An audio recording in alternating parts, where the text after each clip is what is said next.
Hello and welcome back to another episode of Biblical Unlocked. This show is designed to help build your habit of reading the Bible, understanding the Bible, and applying it in your daily life, as those who read their Bibles regularly have been shown in numerous studies to have significantly lower symptoms of depression, anxiety, and anger, whilst also significantly higher feelings of compassion, forgiveness, and a sense of purpose in their lives.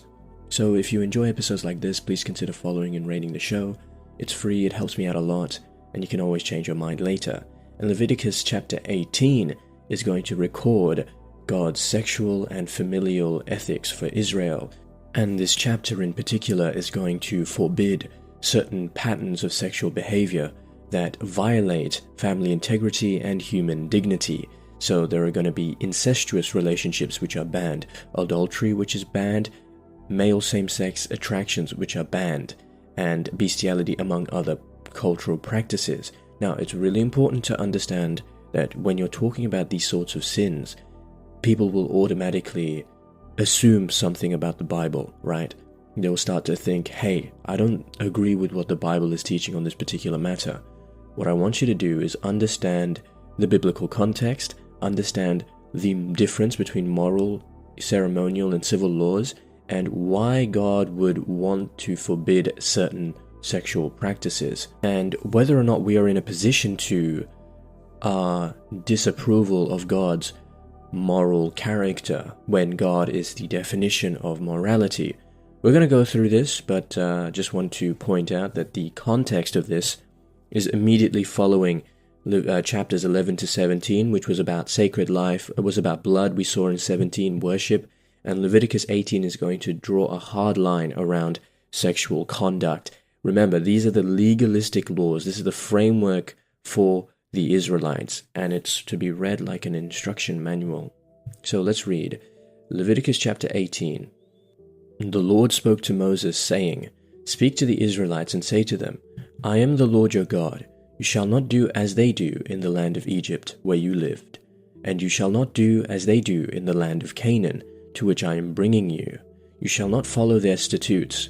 My ordinances you shall observe, and my statutes you shall keep, following them. I am the Lord your God.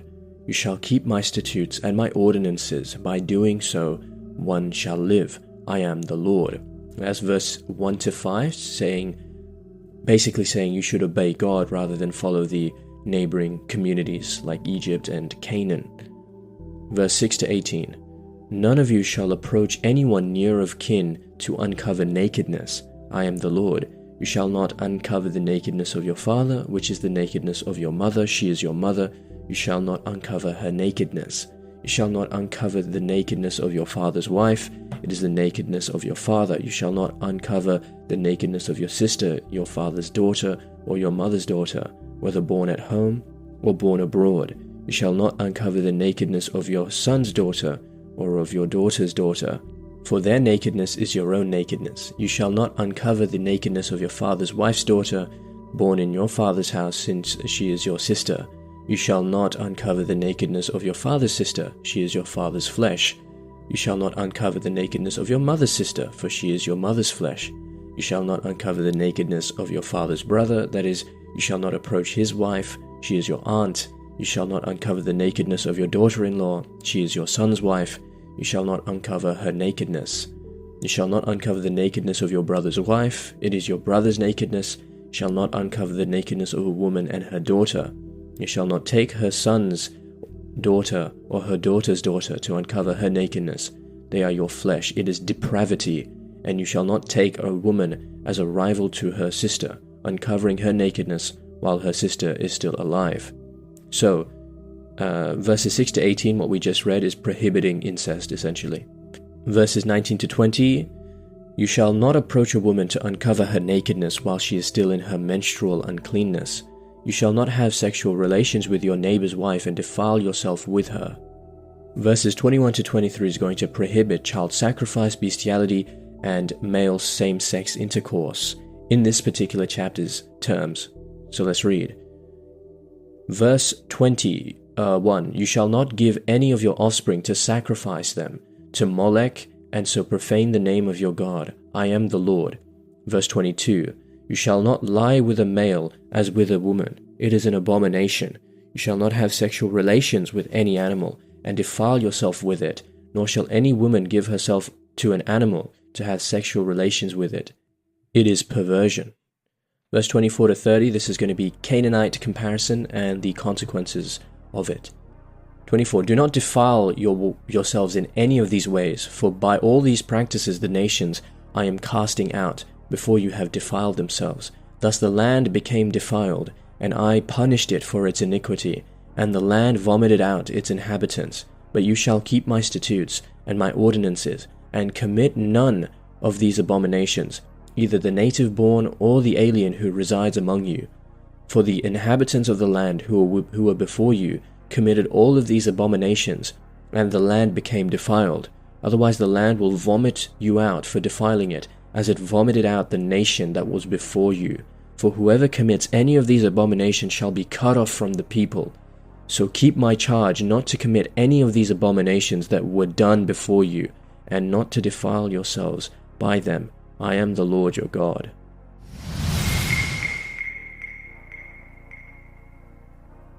Alright, time for some deep biblical unlocks. We saw in verses 1 to 5 that God begins with authority. He says, do not live like the nations that surround you. And the aim here is, you need to stay faithful to my statutes so that you will flourish. And this is not just, some cultural practice. This is a theological and deep meaning, right? This implies that Israel's sexual ethics, they're a part of their identity before God. Why? Because in 1 Peter 1 verses 14 to 16, we see, be holy, for I am holy, right? And we see the same thing here, that the idea is that the sexual practices that you engage in is actually a reflection of your identity, whether that is in God or whether that is merely copying the neighboring people around you. We saw incest laws in verses 6 to 18. So again, there's a very long list that we went through about not uncovering the nakedness of your brother's wife, your sister, and so on and so forth. And it's basically saying sexual relations with parents, siblings, grandparents, in-laws, and close relatives are completely prohibited. And the reasons why is, it's quite obvious. It protects lineage, inheritance, the family trust, the dignity of the persons who are vulnerable, especially in family structures. And family, within a certain sense, is a primary unit of this covenantal life, and violations actually will tear at the social fabric, and not to mention the biological and scientific implications of incestuous relationships. Not to mention that incest is sexual misuse, and it's actually a betrayal of the trust and power that relationships require. In verses 19 to 20, sexual relations during the woman's menstrual period is actually forbidden again, and the text treats certain bodily flows as requiring particular respect and a particular regulated response. We saw in Leviticus chapter 17 that blood is carried, life is in the blood. That's what the ancient Israelites believed, and that it's part of the larger pattern that blood and bodily life is sacred. Now, when it says uncleanness, that does not necessarily mean sinfulness, and that's a really important point in Leviticus. When you're unclean, you're simply not in accordance with God's particular statutes, and hence you need to be cleansed of that. The deeper meaning here is that there must be respect for bodies and the life that they carry, and that sexual relations are not merely physical acts, but involve deep, sacramental, and social consequences. In verses 21 to 23, we saw that the chapter is forbidding child sacrifice, bestiality, and same-sex intercourse. Now, you may think to yourself, hang on a minute, why is it that this particular action, for example, the having sexual relations with a male, right, having sexual relations with an animal, and then child sacrifice, why are they all lumped together, right? It says here, you shall not give any of your offspring to sacrifice them to Molech, right? Clearly sacrificing your child and having and engaging in bestiality is way worse than engaging in homosexual relations. And to answer that question, we need to remember who this text was written to and what it implies about the relationship between God and mankind. The reason why this particular practice is forbidden is because it is tied and was tied and related to fertility cults, right? These prohibitions expose the exploitation of children and animals and the reduction of human life to means for pagan rituals, okay? And this is something that's really important. God protects the weak from being instruments of idolatry or gratification. And the sexual ethics here, so they used to have this god Molech, and they would heat up a bronze statue of Molech until it went red hot, and then they would put their children in the arms of that bronze statue so that they would burn, and then they would offer their sacrifice to God. So that's where that comes from. The idea of you shall not lie, in Leviticus chapter 18 verse 22, you shall not lie with a man as with a woman. The way I would explain it is this. Everyone is sinful, and it is really important that individuals do not fall into the trap of saying, oh, well, people who are homosexual, they're just sinful, because it literally says here in Leviticus 18:22 that you shall not lie with a male as with a woman. No, I don't want people to have that belief, because that sort of separates you. You put yourself on a high pedestal and you're looking down on everyone else and saying, you know what, all of you guys are sinful, I'm not sinful, and so on and so forth. I don't want people to ever say that.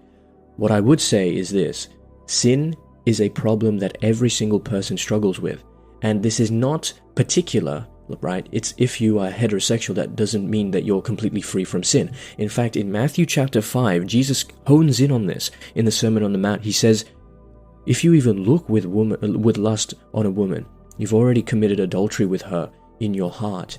And this is something that's really important. No one escapes from this moral scrutiny. God has a particular purpose and design for sexuality. And it's really important that we don't start with like a list of sins. We start with God's design for human life and love, right? Leviticus 18 is all about protecting God's design for human sexuality, and it outlines which sexual acts align with the created purpose of sex and which do not. Sex in Scripture is ordered towards union, difference, and fruitfulness. One flesh, male and female, and the openness to life. And everything in Leviticus 18 violates one or more of these things. So we saw incest, we saw adultery, we saw bestiality, child sacrifice, same-sex acts. So the idea here is homosexuality is not isolated. It sits within a larger moral framework that God is implementing. And when you start saying like, oh, Leviticus 18:22, it's important to describe it without any form of provocative language. It just teaches that sexual relationships between two men fall outside God's design for sexuality. And that the word, it says it is an abomination. That is the word to'eva, which basically means in Hebrew something which is ritually and morally out of order. Not people who are disgusting. That is a completely inflammatory reading of the text. To'eva means something ritually and morally out of order in the Hebrew. So it's essential to understand that the Bible consistently distinguishes between a person's dignity and their action.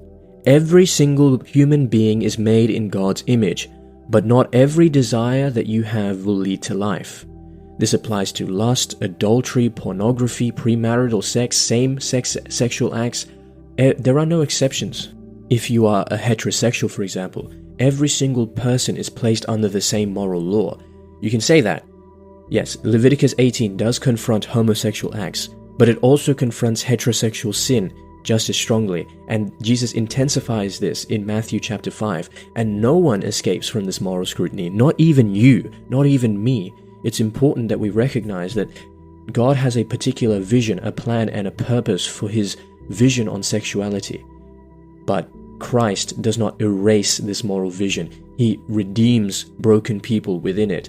Jesus eats with sinners. He never redefines sin, but he always calls people to moral transformation. In John chapter 8, when he's speaking to the adulterous woman who is about to be stoned, he says, "Neither do I condemn you. Go and sin no more." He recognizes that it is a sin. And it's not be straight and God will love you. Come to Christ and be made new. That is what the gospel is. So that's it for this episode of Biblical Unlocks. This show is designed to help you keep up your habit of reading the Bible, understanding the Bible, and applying it in your daily life. I upload daily, so if you don't want to miss tomorrow's episode, feel free to rate the show and follow. Otherwise, just have a blessed day. And always remember, if you're not in your word, you're in your feelings. Godspeed.